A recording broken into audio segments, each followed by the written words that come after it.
وہ شہر محبت جہاں مصطفیٰ۔ احمدہ و نصلی علی رسولہ الکریم۔ آج ہم بات کریں گے حج کے 5 دنوں کے اعمال کے بارے میں۔ تو یہ بات واضح رہے کہ 8 ذی الحجہ سے لے کر 12 ذی الحجہ تک یہ 5 دن ایام حج کہلاتے ہیں، لہٰذا 7 ذی الحجہ کے غروب کے بعد ہی فوراً 8 ذی الحجہ کے لیے تیاری مکمل کر لینی چاہیے۔ ان 5 دنوں کے اعمال کو سمجھنے کے لیے ضروری ہے کہ اس سے پہلے حج کی ترتیب کو سمجھا جائے۔ تو لہٰذا حج کرنے والے 3 طرح کے ہوتے ہیں۔ پہلے نمبر پر قارن ہے۔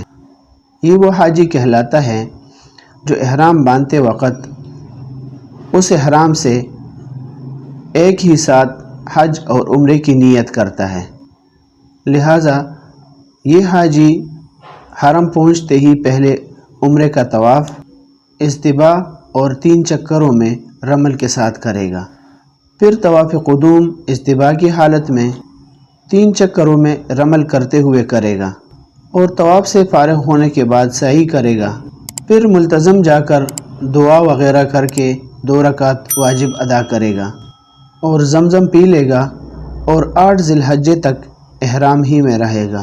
دوسرے نمبر پر متمتع، یہ وہ حاجی کہلاتا ہے کہ جو احرام باندھتے وقت صرف عمرے کی نیت کرتا ہے اور عمرے کے اعمال پورا کرنے کے بعد احرام کھول کر 8 ذی الحجہ کو منا جانے سے پہلے حج کا احرام باندھتا ہے۔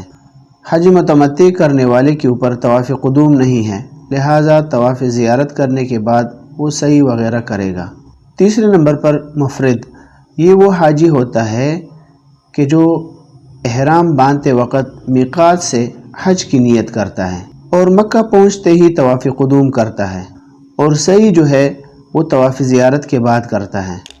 اب اس ترتیب کے بعد ایام حج کے تمام اعمال بالترتیب اس طرح ہے کہ 8 ذی الحجہ کا سورج طلوع ہونے کے بعد 8 ذی الحجہ کو منا جائیں گے اور 9 ذی الحجہ کی صبح تک منا میں رہیں گے۔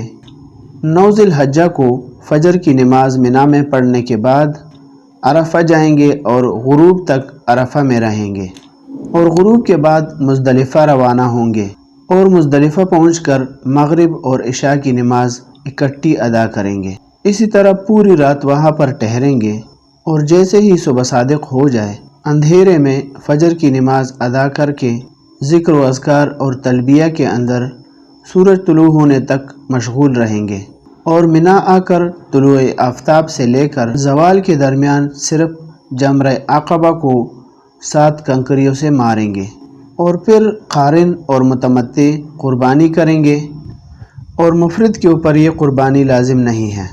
پھر سر کو گنجا کریں گے، اس کے بعد احرام کھول دیں گے اور احرام کے تمام ممنوعات سے آزاد ہو جائیں گے سوائے بیوی کے پاس جانے کے، یعنی بیوی کے پاس نہیں جا سکتا، باقی سب ممنوعات اس کے لیے ختم ہو جائیں گے۔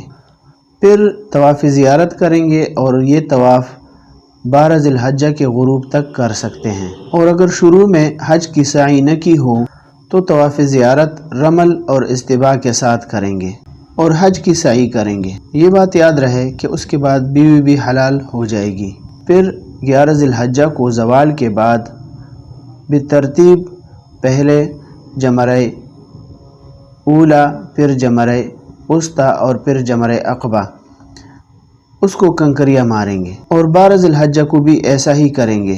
اگر 12 ذی الحجہ کے بعد 13 ذی الحجہ تک صبح صادق کے بعد تک وہاں پر رہیں منا میں، تو 13 ذی الحجہ کی رمی بھی لازم ہوگی، ورنہ لازم نہیں ہوگی۔ البتہ یہ رمی زوال سے پہلے بھی کی جا سکتی ہے۔ اگر یہ رمی نہیں کی تو اس کی وجہ سے دم لازم نہیں ہوگا، البتہ اس رمی کو ترک کرنا مکروہ ہے۔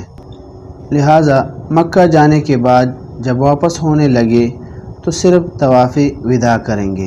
ھذا وآخر دعوانا ان الحمد للہ رب العالمین۔